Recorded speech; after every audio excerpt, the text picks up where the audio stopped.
जय हिंद। मैं ठाकुर अमित राठौर, आप देख रहे हैं सतर्क भारत का सबसे चर्चित शो जनता की आवाज।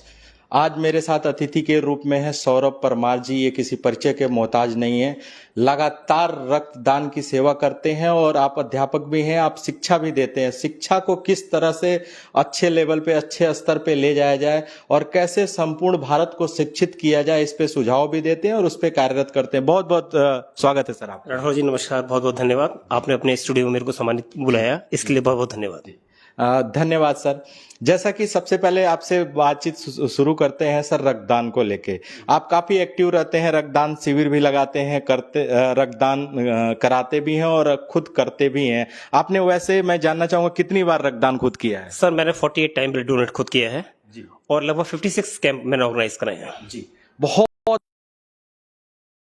48 माफी चाहूंगा सबसे, 48 बार लगातार इन्होंने रक्तदान किया है। ये युवाओं के प्रेरणा स्रोत हैं और मैं उनसे कहूंगा कि उनको भी सीखना चाहिए आपसे, परमार साहब से, कि जो लोग ब्लड देने में हिचकते हैं और जो लोग आगे नहीं आते हैं और सोचते हैं कि नहीं मुझे ब्लड देने से कमजोरी हो जाएगी, आप देख सकते हैं बिल्कुल स्वस्थ हैं और सबसे बड़ी बात बहुत एक्टिव रहते हैं। समाज के प्रति अपनी जिम्मेदारी का बखूबी इनको यह एहसास है और इसलिए ये एक्टिव रहते हैं। आगे पूरी जानेंगे कि किस तरह से ब्लड के इस फील्ड में आए, किस तरह से इनकी ये सामाजिक यात्रा शुरू हुई और कैसे कैसे विशेष चर्चा आप जरूर देखिए। लाइव सेशन है, किसी का कोई प्रश्न भी है तो आप पूछ सकता है। सर सबसे पहले जानूंगा कि आपकी ये जो सामाजिक यात्रा है, जो अपने जिम्मेदारी का एहसास हुआ, आप कैसे शुरू किया और कैसे आपको ये लगा कि नहीं मुझे इस फील्ड में लोगों की मदद के लिए आगे आना चाहिए? सर मेरे दो फील्ड है, शिक्षा और स्वास्थ्य जी। सबसे पहले मैं स्वास्थ्य पे आता हूँ। हमारे गुरु संत बाबा बाल स्वामी की कृपा से मैं इस फील्ड में हूँ। हम लोग पहले धार्मिक कैंप लगाया करते थे, सब कुछ किया करते थे, लेकिन जब एक बार ब्लड की जरूरत पड़ी मेरी बुआ जी के बेटे को, तो उसे पर डे उसका एक्सीडेंट हो गया ट्रॉली से, तो मुरादाबाद में एडमिट था। हम लोग सभी लोगों ने ब्लड दे चुके थे, तो उसके ब्लड का पस बन जा रहा था, तो उसे फिर दिल्ली शिफ्ट कर दिया गया। अब दिल्ली में हमारे जितने रिलेटिव थे सब दे चुके थे, लगभग 10-12 साल पुरानी बात हो गई। तो सब हम लोग इतना परेशान हो गए। हालांकि मैं ब्लड उससे पहले डोनेट करता था हर 3 महीने पर, लेकिन तब मेरे को कोई एक मिशन नहीं था। फिर उसके बाद मैंने दिल्ली में लोगों से कांटेक्ट करा। उस समय ये अरविंद केजरीवाल जी मिशन चलाया करते थे, तब ये सीएम नहीं थे, तो मैंने इनको मेल करा, सबको किया जी, प्राइम मिनिस्टर तक। और तो वहां से इन्होंने मेरे को ग्रुप में ऐड किया। एक नीना जैन जी हैं दिल्ली में, जो केजरीवाल जी की सिस्टर लगती हैं अपने आप को, तो वो बहुत अच्छी है, वो भी उन्होंने सहयोग किया। तो मैं पूरे ऑल ओवर इंडिया के जितने एनजीओज हैं, रेड क्रॉस सोसाइटी हैं, सभी से मिल गया।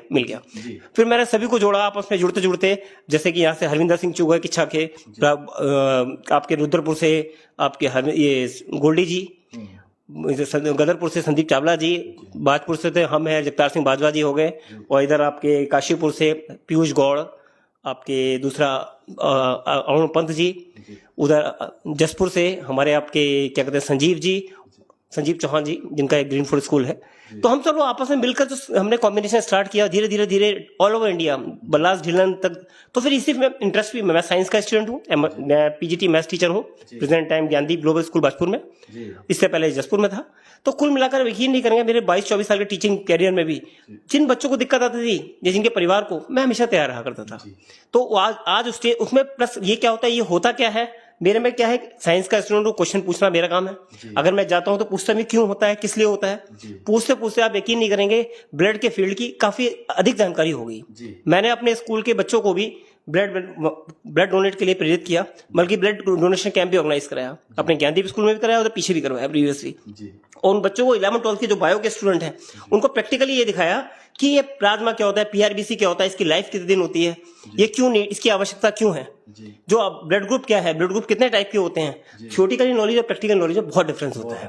उन बच्चों को मोटिवेट करना, मैंने शिक्षा और स्वास्थ्य को एक साथ जोड़ने का काम किया है। भाई जितना हो सकता है मैं अपनी स्तर से कर रहा हूँ, बाकी सभी टीचर से, अपने भाइयों से कहूंगा कि आप लोग भी करिए, कि उनको दिखाइए प्रैक्टिकल होता क्या चीज है इस चीज में। अच्छा, लोग स्कूल के जो मालिक हैं उन्होंने भी मेरे को फुल कॉपरेट किया, मैनेजमेंट ने पूरा सहयोग दिया, प्रिंसिपल ने पूरा सहयोग दिया कि साहब बिल्कुल आप करिए इसके बीच में।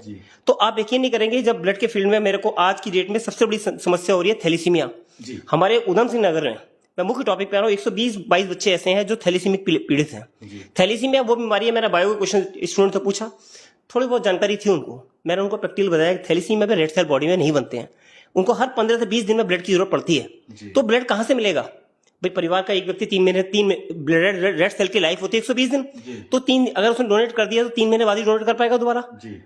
तो ये बड़ी दिक्कत थी। फिर हम लोगों ने क्या करा, ये इस समय के जो इससे पूर्व जो हमारे डीएम थे डॉक्टर नीरज खैरवाल जी, मेरे साथ उनकी ट्रेनिंग बहुत बढ़िया थी। मैं जो भी लिख कर भेजा करता था वो उस पर एक्शन जरूर लिया करते थे। और उनका एक नंबर था 250 मेरे को कभी मिलने की जरूरत नहीं पड़ती थी, उस पर अपनी कंप्लेंट दर्ज करा दी और वो सब व्यवस्था हुई। उन्होंने ही यहाँ पर आज ये क्या कहते हैं ब्लड स्टोरेज सेंटर एस्टेब्लिश करवाए किच्छा में, क्या बोलते हैं आपके बाजपुर में, और क्या बोलते हैं रामनगर में और जसपुर में। बाजपुर का तो सेंटर मैंने लड़ाकर अपने लिख कर चालू करवा दिया, अभी बिल्कुल अभी चालू हुआ है। 2-3 साल से बंद पड़ा था, क्योंकि इन सबको लाइसेंस मिले हुए हैं ब्लड रखने के। कोई तुम्हारा किसी पेशेंट का एक्सीडेंट हो जाता है, एक्सीडेंट होने के, किसी व्यक्ति का एक्सीडेंट होने के बाद वो कहाँ जाएगा? सरकारी अस्पताल में। और डिलीवरी केस में भी वहां पे जाएगा वो। सरकारी में कौन जाता है? गरीब आदमी जाता है, पैसे वाला तो जाएगा नहीं, पैसे वाला तो कहीं चला जाएगा। तो उसको तत्कालीन ब्लड विदाउट रिप्लेसमेंट मिल जाए, उसके लिए आज की डेट में सिर्फ बाजपुर का ब्लड स्टोरेज सेंटर जो भी अभी चालू चल रहा है, बाकी तीनों बंद पड़े हैं। मेरी वहां की जनता के लोगों से निवेदन है, और बल्कि शीर्ष अधिकारियों से आप इसको लागू करवाएं। डॉक्टर नीरज खैरवाल जी ने बहुत ही एक्शन लिया था इस चीज पर, जो इसे लागू करवाया। पहले तो विषय यह है कि सबसे पहले मैं आपके माध्यम से सरकार के जिम्मेदार व्यक्तियों से, जिलाधिकारी महोदय या सीएमओ महोदय से यही निवेदन करूंगा कि जो ब्लड स्टोरेज सेंटर का लाइसेंस मिला हुआ है, वहां मशीन भी है, सब कुछ है टेस्टेड। सिर्फ आपको जो वो संबंध है, कुछ आपके ये क्या कहते हैं जवाहरलाल नेहरू ब्लड बैंक से जो संबंध है किच्छा का और सितारगंज का, और जो यहाँ के हैं आपके जसपुर के और रामनगर के जो आपके सेंटर हैं ब्लड स्टोरेज सेंटर, इनको चालू करवाया जाए। क्योंकि उसमें पीआरबीसी रखने की फैसिलिटी, उनको लाइसेंस मिला हुआ है, उससे क्या होगा, जनता को फायदा मिलेगा। भी पीआरबीसी एलडीबट से लाने में दिक्कत क्या है? उनको टेस्ट करना है, क्रॉस मैच करा के दे देना है। ये बहुत बड़ा सिर्फ एक आलस है और किसी का ध्यान नहीं है इस चीज के ऊपर। सरकारी तंत्र की लापरवाही की वजह से आज लोगों को परेशानी हो रही है बहुत ज्यादा। बाजपुर का तो मैंने चालू करवा दिया है, हो गया उसमें। तो सबसे पहले तो आपसे निवेदन है, चाहे आप बिना हाथ जोड़ के कहिए कि साहब इसको आप चालू करवाइए, और नहीं तो मैं तो अपनी तरफ से कलम से सभी को लिख रहा हूँ, प्रधानमंत्री से लेकर मेल भी कर रहा हूँ, इधर भी कर रहा हूँ, और सभी को ही, डीएम साहब को। पहला मिशन तो ये था हमारा।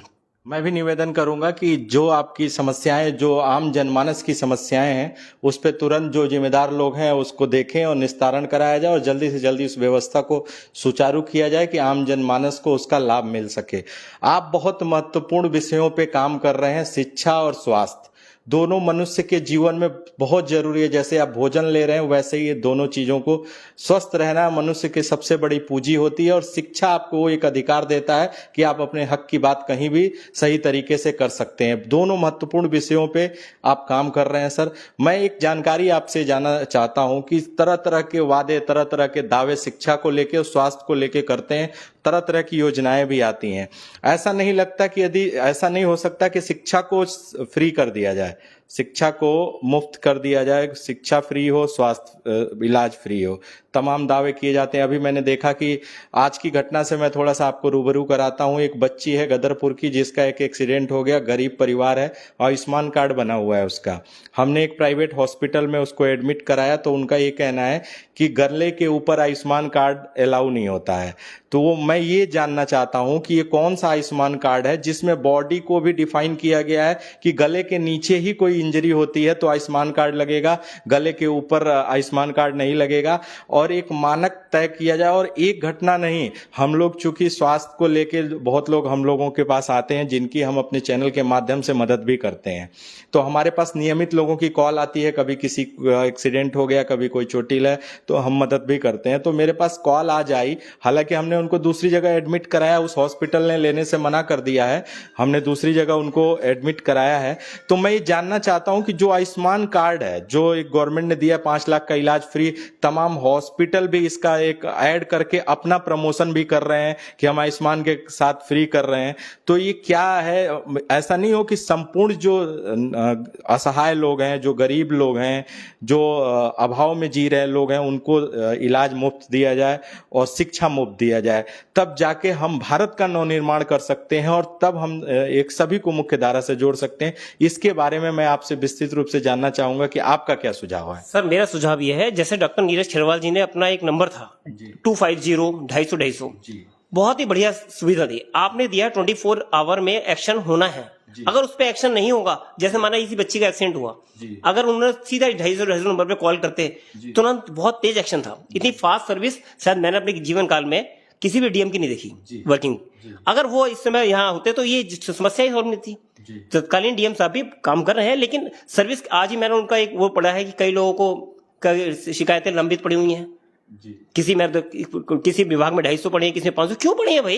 24 आवर में अगर एक्शन नहीं होता है तुरंत एक्शन तो आज शायद वो एक्शन मोड में आए हैं, शायद आपको कहीं सुने हैं वो तो आज एक्शन मोड में आए हैं। उन्होंने 7 या 9 अधिकारियों की सैलरी उन्होंने रोकी। तो एक साहब एक बताइए, डॉक्टर नीरज खरवाल की जी की मैं तारीफ इसलिए कर रहा हूँ कि वर्किंग, वो खुद डॉक्टर थे, वो चीज को समझते थे, गंभीरता को। मैंने लिखा कि यहाँ पर इस इलाके में जो हेपेटाइटिस बी सी फैला जा रहा है, तो आप यकीन नहीं करोगे, गांव में जाकर सर्वेक्षण किया प्रैक्टिकल, यहाँ गांव में हेपेटाइटिस बी फैला हुआ है। भाई आयुष्मान कार्ड है, आयुष्मान की मॉनिटरिंग कौन कर रहा है? भाई गवर्नमेंट ने बनाया, सही बनाया, लेकिन उसका इंप्लीमेंटेशन नहीं हो पा रहा है। और इंप्लीमेंटेशन कहां से होगा? सब सीएमओ लेवल से होगा या डीएम के यहां से होगा? जब ये लोग सख्ती से पेश आएंगे तो मजाल है नीचे वालों की कहीं गलती हो, मॉनिटरिंग करें 24 आवर में, मॉनिटरिंग करें। तो मैं तो दोषी इनको मानता हूं सबसे पहले।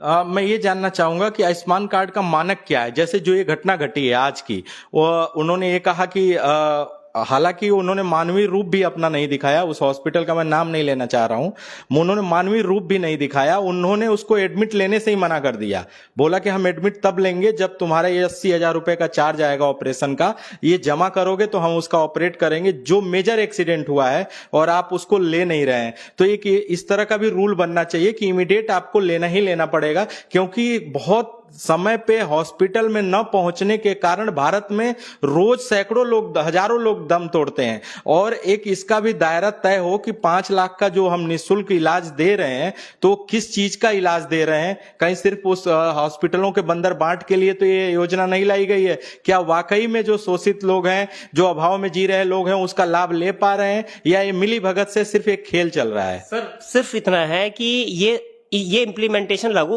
डीएम कॉल सेंटर से पॉसिबल है, और डीएम भी पर्सनल इंटरेस्ट ले तब, क्योंकि 250 नंबर दोबारा से लागू करो सख्ती से। भाई माना उसको प्रॉब्लम आ रही है, उन्हें तुरंत इस नंबर पे कॉल किया, आप यकीन नहीं करेंगे फास्ट एक्शन होता है। ये तो सिर्फ यहां से लागू करने की दिक्कत है।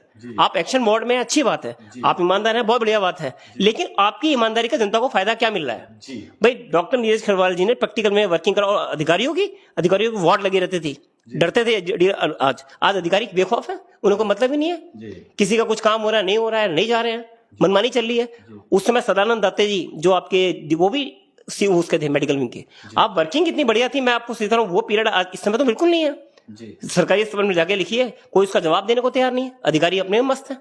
मैं आपको जो उसी में जो यही चीज है, इन सबका सिर्फ एक ही मैं ज्यादा बड़ी बात नहीं कह रहा, सिर्फ यह है कि डीएम लेवल पर जो 250 सर्विस को स्टार्ट किया जाए, और मॉनिटरिंग उसकी 24 आवर के अंदर आपको तुरंत ही जवाब मिलना चाहिए। मैं एक एग्जाम्पल अपना बता रहा हूँ, बाजपुर में एक हमारा विद्या फर्नीचर हाउस है, उसमें आग लगी थी, हमारे मित्र का है, तो उसमें तुरंत मैंने फोन किया। भाई साहब यकीन नहीं करेंगे, मेरा फोन रखने से पहले तुरंत गाड़ी वो तुरंत 10 बार मुझे फोन करके पूछते रहे कि आप कंट्रोल करिए, हम लोग पहुंच रहे हैं। ये है बहुत बढ़िया फर्क है सबसे।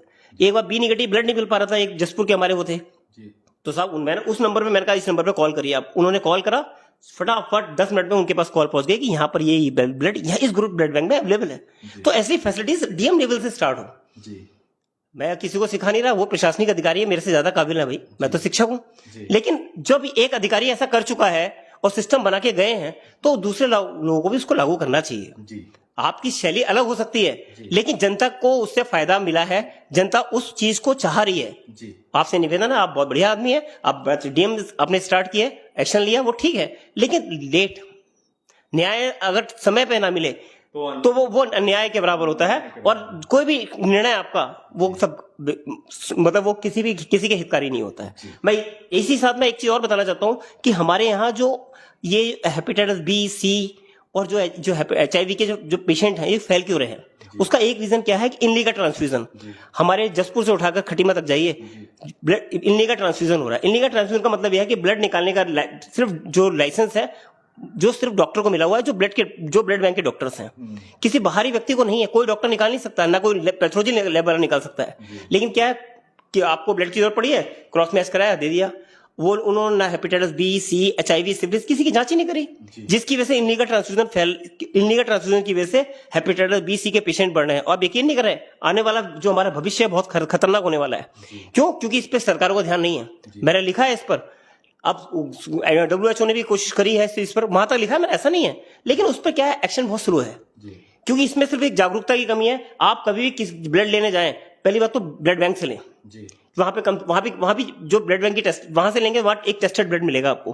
प्राइवेट लेबोरेटरी से ब्लड ना लें, क्या कोई सब चीज पैसे से अच्छी मिलती है लेकिन ब्लड पैसे से अच्छा नहीं मिलता है। कोशिश करिए अपना कोई मिल जाए, उसका बहुत अच्छी बात है, वहां से लीजिए। तीसरी बात यह कि जो ब्लड भी चार्ट है, टेस्टिंग भी चार टाइप की होती है हमारे। बहुत इंपॉर्टेंट बात है, इसको सुनिएगा सभी लोग कि जो एक सेकंड माफी चाहूंगा, आपको रोक रहा हूं। बहुत इंपॉर्टेंट बात बता रहे हैं कि जो ब्लड आप कहां से ले सकते हैं और कैसे ले सकते हैं और क्या कमी रह जाती है, ये सारी चीजें बहुत इंपॉर्टेंट है। किसी का कोई सुझाव है, कोई प्रश्न है तो लाइव सेशन है, पूछ सकता है और बहुत गंभीर मुद्दे पे चर्चा चल रही है। एक बार सभी दर्शकों से निवेदन करूंगा, अवश्य सुने और इसे शेयर करें। हाँ सर, मैं आपको ये बताना चाहता हूँ कि जो ब्लड की टेस्टिंग चार टाइप की होती है। एक होता है रैपिड टेस्ट, जो जनरली सभी ब्लड बैंक लगाते हैं। इनका विंडो पीरियड होता है 28 दिन।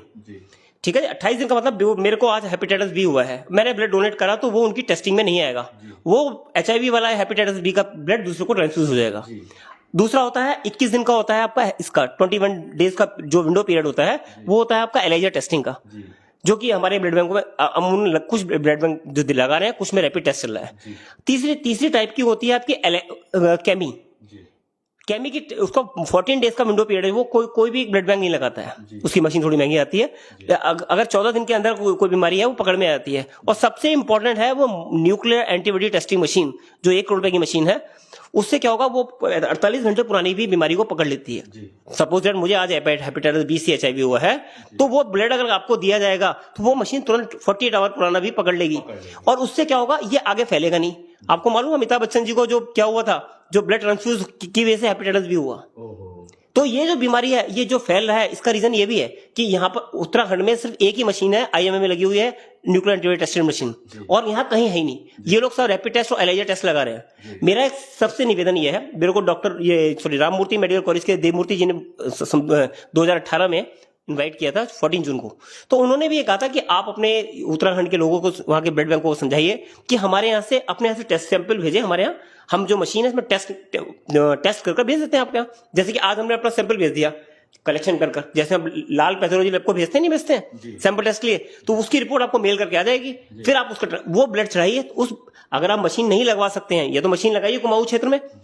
अगर आप 1 करोड़ रुपए की मशीन लगाने में संभव नहीं है तो कलेक्शन सेंटर कलेक्ट कर जो अपना सैंपल 2 ml जो ब्लड से होता है वो भेजिए वहां पर, उसकी रिपोर्ट मेल करके भेज देंगे। प्रश्न फिर ये उठता है कि सब उसकी कॉस्ट बढ़ जाती है। अरे कॉस्ट कितनी हो जाएगी, 2500 हो जाएगी, लेकिन आप किसी को बीमारी तो नहीं दे रहे, आप हेपेटाइटिस बी सी HIV की बीमारी गिफ्ट में दे रहे हैं। तो आप ये मत सोचिए कि ब्लड बैंक से जो ब्लड मिला है उससे आपको बीमारी नहीं हो सकती। उसमें प्रोबेबिलिटी है, 90% सुरक्षित है, लेकिन 10% बीमारी भी पॉसिबल है। इससे बेटर है कि अपना सैंपल लेकर राममूर्ति मेडिकल कॉलेज भेजिए, वहां डॉक्टर मिलन है, डॉक्टर मिलन से लेकर उनसे करवा लीजिए। जब तक यहाँ अवेलेबल नहीं है, जो टेस्टिंग चार्ज है उनको दे दीजिए, क्या दिक्कत है, फिर अपना ट्रांसफ्यूज कराइए।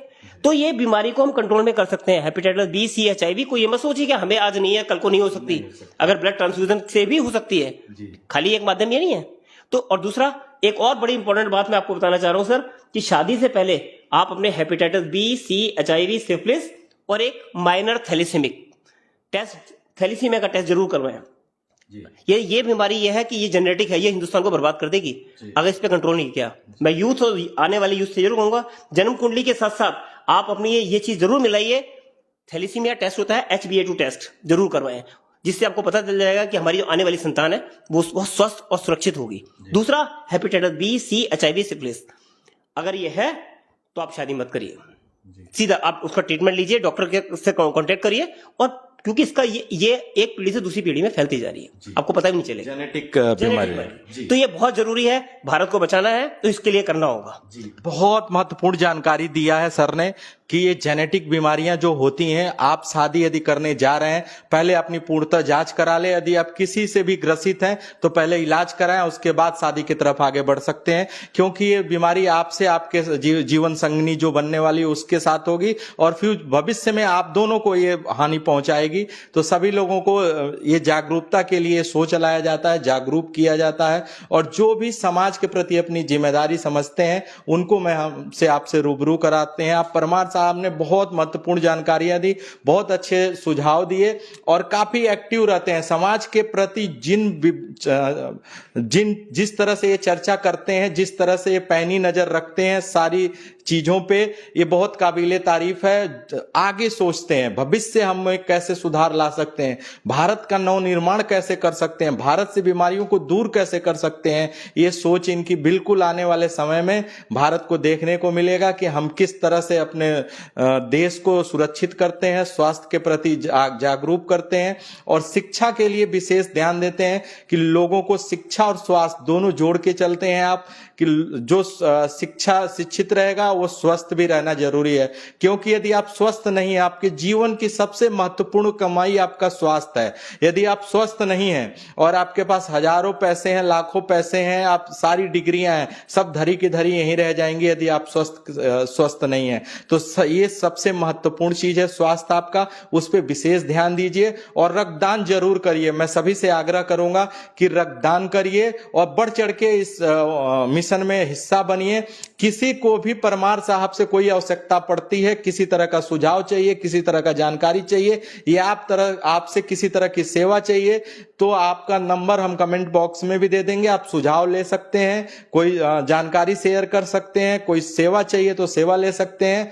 आप हमेशा समाज के प्रति हमेशा तत्पर रहते हैं काम करने के लिए और ब्लड पे विशेष तौर पे काम करते हैं। थैलेसीमिया बीमारी को जड़ से खत्म करना चाहते हैं, इसके लिए अग्रसर हैं, काम करते हैं और नियमित जो एक होता है कि जो समय ये समाज को दे सकते हैं वो पूरा समय देते हैं। सर बहुत बहुत धन्यवाद सर, आपने इतना कीमती समय दिया, हमारे दर्शकों को इतना जागरूक किया, इतनी अहम जानकारियां दी। मैं उम्मीद करता हूं कि हमारे दर्शक काफी जागरूक होंगे। मैं सतर्क भारत के चैनल के माध्यम से एक और मैसेज चाहता हूं, जो हमारे युवा हैं, जो काफी युवा देखते हैं, तो उनको क्या मैसेज देना चाहेंगे?